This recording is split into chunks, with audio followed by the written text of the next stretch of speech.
Oke, ada lagi yang mau tanya? Kalau nggak ada lagi, saya mau Prof? kasih kesempatan ke Farah. Sorry, Farah. Oh, yeah. Please. So, Go ahead, sayang. yeah, thank you, Prof. Well, I want to make a comment and also ask one question that I've been curious about to Ole.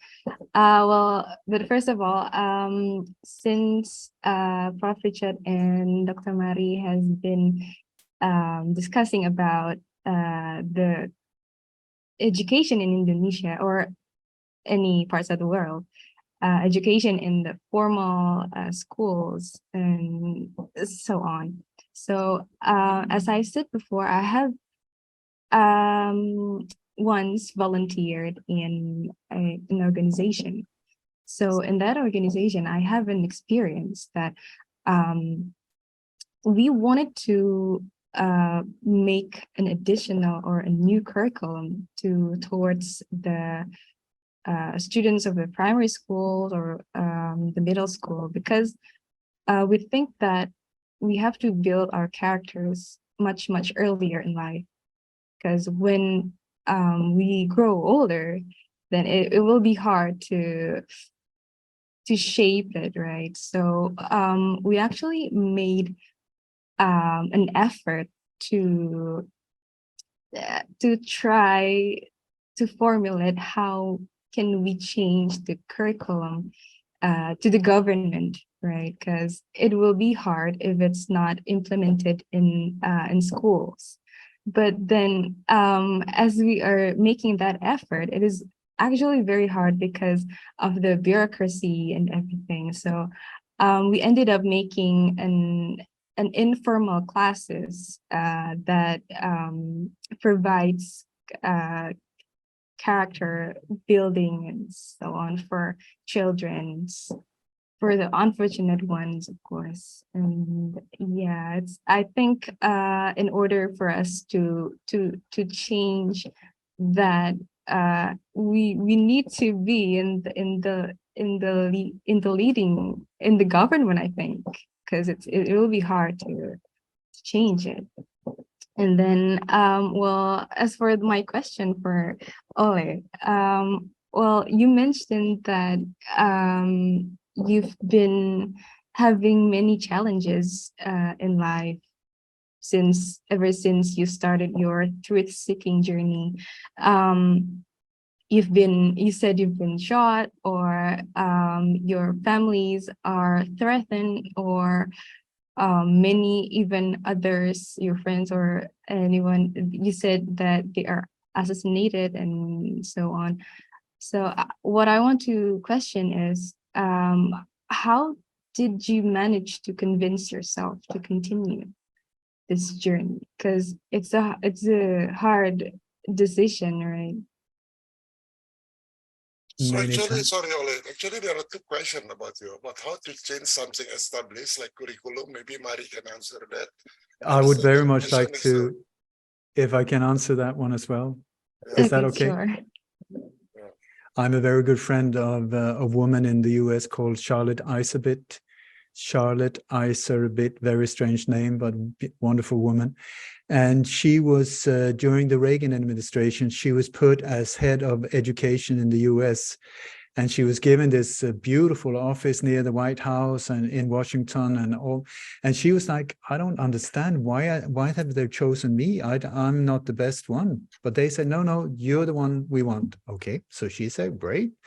And so she went there and she was really excited. My God, I'm going to really make a difference here. You know, this is going to be amazing. She came to a new office. They said, here's your room. Here's like that. Make yourself comfortable. The coffee is over there. Thank you and goodbye. And so she was like, what's going on here? And she kept asking, you know, day in, day out, what should I do? They said, no, that's to go play golf, have a nice time. And she said, but I'm sort of like in a top position in the educational system. What is going on? They said, don't worry about it. So she was getting very frustrated because she didn't understand what was going on. And then so she was going through this big office, and it was completely cleaned out, you know, from the person who had been there before, except there was one cabinet filled with documents that somebody had forgotten. So she started, because she was bored, she started looking through it, and she started seeing oh my God, that there was this plan all the way from the late 40s on how to destroy education worldwide. How, step by step by step by step, to replace real education, real information that is of value for somebody's life, and refill and change it, exchange it with absolute like nonsense, like so many things that it's, oh, it's so important, you're never going to use it, but it's very important for the test, you know, like that your mind is just like this. And also what really shocked her was that as part of that destruction of the education system, because when we're highly educated, really educated, we are difficult to control. When we are filled with a lot of information that is absolutely useless, we can easily be manipulated because we don't know, we're confused, you know, like we're much more easily controlled. But also what she saw was that there was a very clear plan on how to destroy families, how to get drugs into families on a young age, how to get sex into the families on a very young age. And also, this was in 1980, something like that. Already there, they were talking about how to get the computers in and how to get the future generation to get hooked up through different technical devices, cell phones, mobile phones, to the internet, so that they would be totally hooked there, and so that they would have no perseverance, they would have no patience, they would want it reward and, you know, very quickly, and no strength, no inner strength. And so she was shocked about this. And so she started talking to other people and said, yeah, they said, yeah, for sure, everyone knows that, but don't speak about it. So anyway, what she did was she started smuggling out documents with a friend of hers. She started taking a lot of photocopies of all of these documents and took them home. And then she wrote a book that you can download for free. It's called The Dumbing Down of America. The Dumbing Down of America. She has also been almost killed several times. Her son was shot, threatened. I mean, this is the thing for people that stands up and exposes. Welcome to my club. So anyway, this is on an international basis. Education is super important when it comes to control of population. It is in the mind. That is where they get into and how they, so the education nowadays is going, if you haven't noticed, it's going like this. People, many times, I mean, I don't know what it's like in Indonesia, but people come out, they graduate out of high school and they can't even spell. It's like unbelievable. It's like on a level that is just like, and it is very, if you read that book, The Dumbing Down of America, and I would strongly say that they are for sure very heavily in Europe, and I would not be surprised also in Indonesia, because very often countries in this part of the world look up to countries in the West in many different ways and take after and start importing what they're doing over there. But it's done by design, how to, you know, dumb us down. Shocking, Amari. Yes, absolutely shocking. So my experience, okay, so one key or two keywords is critical thinking.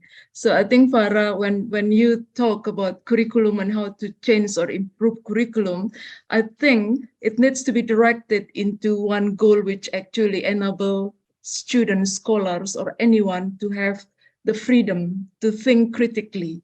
So I have one class at Oxford, actually, how to read critically. So it's almost like, you know, develop methods to help students to think critically, to read critically, not to trust, you know, easily of any materials that you read. So this is actually relates to Ole's life of seeking the truth itself. And then the question is how? So in the methodological thinking, one way is really to triangulate data, triangulate information. Whatever information you read, you need to have the freedom and no fear to find other sources, other resources to triangulate whatever you read. So that's that's very key. It's a great challenge, Richard. Perhaps one day we may have one really section to discuss education and how the dumbing down society has been happening for two Yes. generations at least or Sure. more. And then there has been some research, for example, great challenge in Singapore. Singaporeans apparently are great in achieving high grade, but not in critical thinking, for example. So some study already been published on that. Another thing is also, so in Oxford, for example, there is one good system that before students go to a class of 30 or 60 or 100 students in one class, every student has a small group discussion of 4 to 6, like a group, small group like this. So particularly at the undergrad level, so they are able to critically discuss the material that they read before they go to big classes. So that actually encourages people to agree, disagree, and debate. And that's, I haven't observed much in Indonesia, because perhaps resources that in Indonesia we do not have such resources to basically have a small group debate and discussion before going to the big class. Another thing systematically in Indonesia I observed, which is rather or a big challenge, is many students I observed doing masters or PhD in Indonesia, many of them actually want to get the degrees, because if they do not get the degrees, they would not be able to go to the ladder of the career itself. So if education is systematically set up in that way, it means that it's not about pursuing knowledge or the truth, but it is actually pursuing the degree. So this is something that Indonesia, Farah, your generation, because you may be the next Minister of Education of our country. So this is something that we all need to to think towards the direction. Just one last thing, Ole, thank you so much to remind me about to see the students, and because being seen actually basically is the key for their mental and emotional states. One comment, or actually many comments, but the pattern is the same, that students at Oxford came to me, was basically they feel that they were acknowledged, their presence was acknowledged. So I can see that some of us here in this Zoom room are also educators and teachers. So just one tips, what I have done since 2015, actually memorize not only the name of every student that I will meet in a class, but also learning their biography.